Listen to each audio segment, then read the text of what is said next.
But I agree with Richard. The exact opposite decision would not have reversed a jury verdict of guilty. It would not. We are the Armed Attorneys. Today we're talking about what happens when you've had a defensive incident with both the firearm you used and potentially your entire gun collection. So we're going to talk about how law enforcement seizes those things, if and when you get them back, and what are the practical steps you can take to protect as much of your collection as humanly possible. But before we get started, show your support for the Second Amendment by hitting the like button. Today's episode is brought to you by our good friends at SDI. If you are looking for armor courses, gunsmithing classes, anything to take your hobby to the next level, give them a shout at www.sdi.edu/armed-attorneys. They really do a lot to support our channel, and we very much appreciate y'all supporting them so they can support us. Now, there's a couple of different scenarios that come up, and we've had this happen to a lot of different clients and to different extremes. And so I think we have kind of a good base knowledge of kind of pitfalls that people can fall into. But ultimately, we want to answer the question of, let's say you're in this defensive incident. What happens to your gun that you used? What happens to maybe everything in your safe? And then ultimately, are there some practical things that you can do to insulate yourself, or what are some kind of lessons learned from like our clients that we can share with you so that you're in a better position? But to start off with just kind of the general principle of, all right, I've been in a self-defense incident. Let's say we'll start with an example inside of your house. Mhm. What is happening to the firearm that you used? And it is going to the police. It is evidence in a crime. I mean, gosh, people get so upset even if they haven't used a firearm. In Texas, we have this weird kind of double pop law where if you commit any other criminal offense and you happen to have your firearm on you, they're going to charge you with an additional criminal offense for the fact that you were armed during the course of your DWI, during the course of your possession of marijuana, right? So they will confiscate your gun in that instance because your gun is evidence of the unlawful carry. So if you have shot someone, I would say you are definitely going to have your firearm confiscated, except I've actually had clients that we have gone to trial, murder trials, in which they did not actually confiscate the firearm used and the client had it in their possession like the whole time, which is bizarre. Yeah, that is Not very bizarre. typical, And not typical, but it happens, right? yeah, and I've heard those questions. I spoke to somebody who said, "Well, what part of the gun do they seize?" I mean, the Yeah. lower is But technically the yeah, by firearm. the way, this all came from questions that y'all asked. Yes. So just so you know why we're talking about this. Yeah, Yeah. and so the question that came up was, the lower is technically the firearm. Why don't they just take the firearm and not all the other? Well, that I mean, that sounds good. It sounds good on paper. The police, they're not having any of that. They're going to seize the entire item, all the accessories attached to it. Yeah. Anything within wingspan of the firearm connected to the firearm, they're going to be taking all of that stuff. Now, the question that inevitably comes up, because a lot of us have sizable gun collections, Mhm. are, I had this defensive incident inside of my house. Maybe the scene was safe. I called 911. I put the gun on the table, or I reholstered it on my person. But I got all these guns sitting in my safe here. Can the police just go rip open the door and take all my guns? And the general rule is no. The general rule is no, but we have a few exceptions to that general rule. One is consent. If you Mhm. open the safe and say, "Come on in, law enforcement, here, take my entire gun collection," well, guess what? Yes. The courts aren't going to say your rights were violated Don't do that. if you consented to it. But the other big one is a warrant. Yes. So, what does the warrant look like? Is the warrant for simply the firearm that you used? Is it for, let's say you used a pistol. Is it for any pistol in the house that could have been the firearm used? Is it for the entire collection? And the answer is it totally depends on what specific wording is in the warrant that the police drafted against you. Yeah, you had a client that the police were trying to stick it to. Yes, and probably a lot of that is my fault because I was on the scene and they were not happy I was there and I was being a little bit obstructive. This is a really good example of when the police are really trying to stick it to you. And in fact, they did collect his entire gun collection.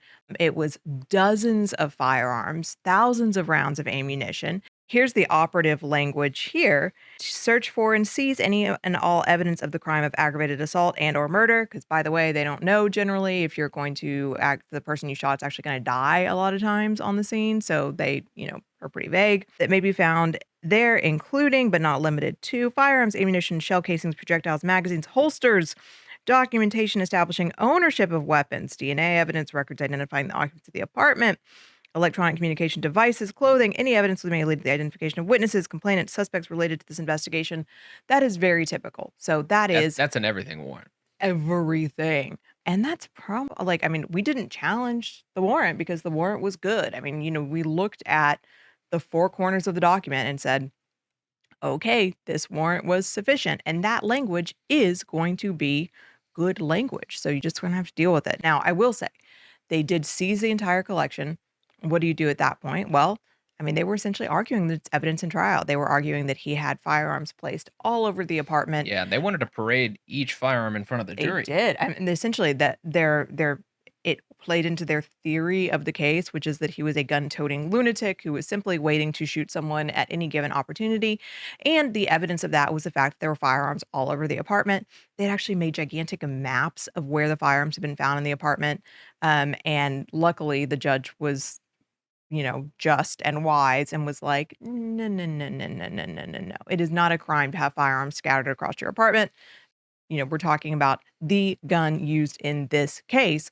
But that was really, I mean, that was a good example of what the government can try to do to you. Yeah, I think it's worth noting though that it probably would not be considered an abuse of discretion if the judge had let that material in. I agree. And so that's one of those things where, because we hear these cases, we have kind of this data point, and this happens in our community, and everybody kind of latches on to that as being gospel. But guess what?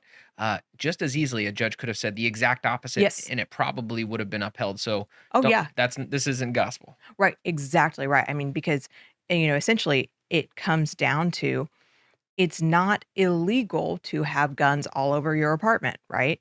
If it's not illegal, it's not what's considered a bad act, which in Texas you have to notice and it has to be relevant and there have to be all sorts of things that you really drill down on. I mean, it would be like the state presenting evidence that you had blue patterned wallpaper, right? I mean, but it's just, if it's not illegal, then there are not as many conditions that attach to it. So then you're just talking about prejudicial. And Right. it's just the judge deciding, well, is it more probative than prejudicial? And the answer, thank goodness, in this judge's mind was it is not more probative than prejudicial. But I agree with Richard. The exact opposite decision would not have reversed a jury verdict of guilty. It would not. Yeah. And just to show to contrast, so we saw the everything warrant. I have a client who had a firearm in his house. A child unfortunately gained access to it, discharged the firearm. Child not seriously injured, thank God, didn't shoot anybody. All good. The police come out to investigate it, and between that time and the police making it out there, he made contact with me. I walked him through. Obviously, we're not going to consent to any searches or seizures or anything like that. So the police had very little to go on in Texas. Kind of the alleged conduct here would have been the equivalent of a speeding ticket, Mhm. class C misdemeanor or lowest level misdemeanor. But the police in that case decided to go through all the hoops, jump through all the hoops, spent several hours, and did get a warrant. Now, this warrant was very narrowly tailored to a specific room and a specific firearm, not his entire gun collection. And so they executed the warrant. Obviously the warrant wasn't defective in that case.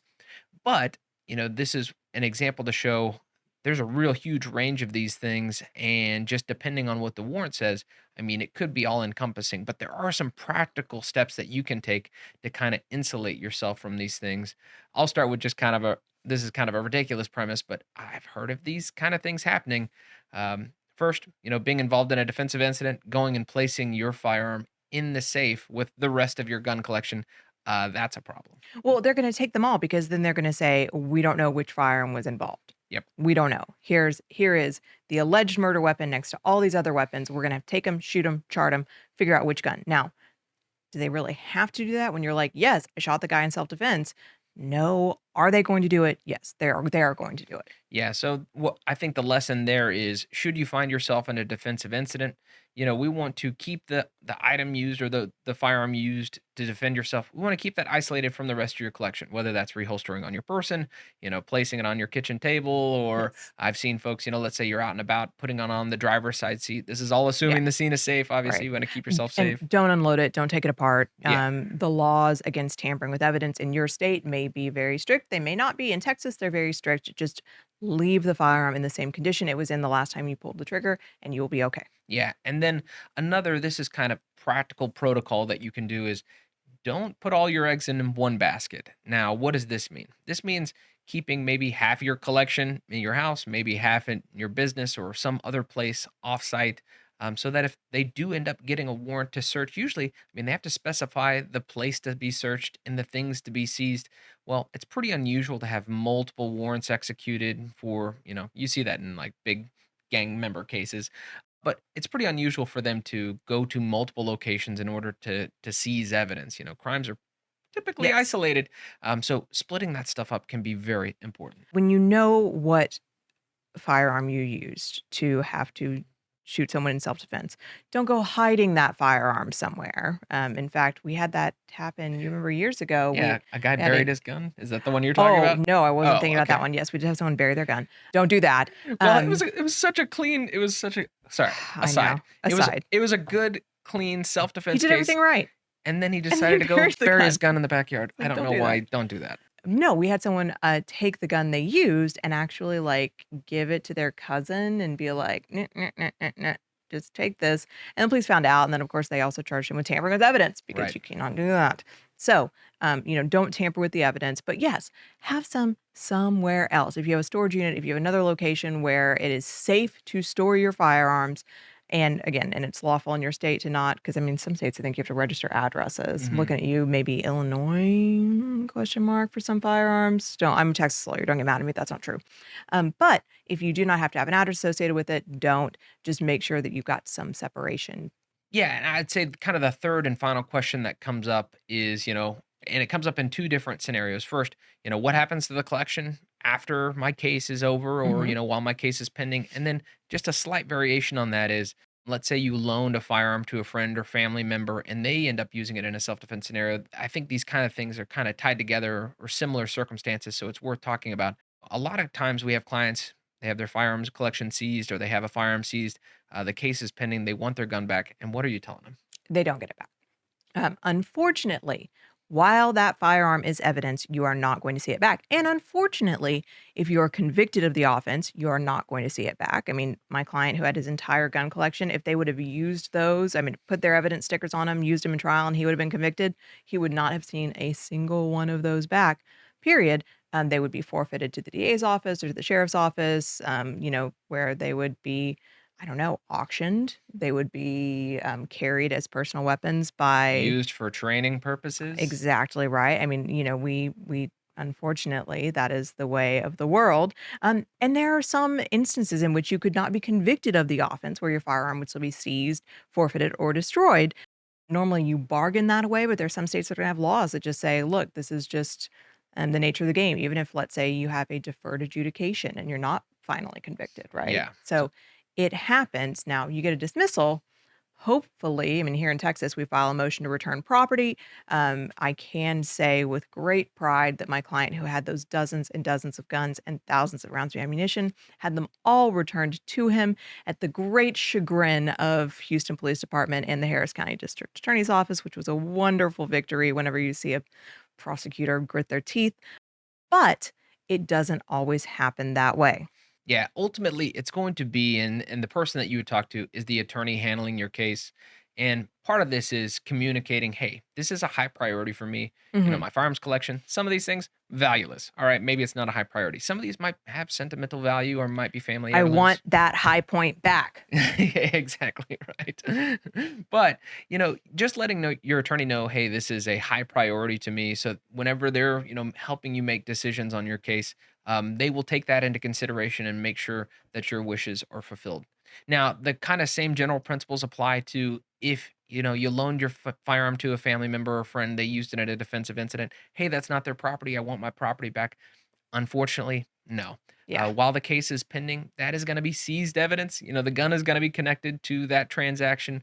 You're not going to get it back from the police department. And ultimately, if the person is convicted, they Yeah. enter into some kind of plea bargain or something like that, you might be losing your firearm. Right, it's gonna vary, Yeah. so you need to, I mean, really right yourself with the fact that it may be lost. And gosh, we didn't even talk about asset forfeiture. I mean, that's the other thing Yeah, is we could do a whole nother video on oh that. my gosh, we do a whole nother video. That's the civil lawsuit that the government files against you if, let's say, they have your stuff and they really just want to take it from you because it's somehow vaguely at a very low legal standard connected to possible criminal activity. You don't have to be convicted of the criminal offense, by the way, to still lose your stuff in asset forfeiture. So it's just, I won't get on my asset forfeiture soapbox right now. But I think that's all to say, I mean, there are some practical things that you can do. Um, Breaking up your firearms collection, keeping the defensive weapon in the, in a kind of a Mhm. isolated area after a defensive incident. Don't go run and throw it in your safe with everything else. Don't tamper with the evidence, Mm. and ultimately not consenting to any searches or seizures. I mean, that's going to put you on a better footing than 99% of people. But we hope you enjoyed this discussion. If you did, consider subscribing, hitting that like button, and help us fight the anti 2A algorithm by sharing this video. And as always, question and comment for us below. Again, I will tell you, we made this video because of questions we got from you. So we really do listen. Until next time, we're the Armed Attorneys. It was very intriguing.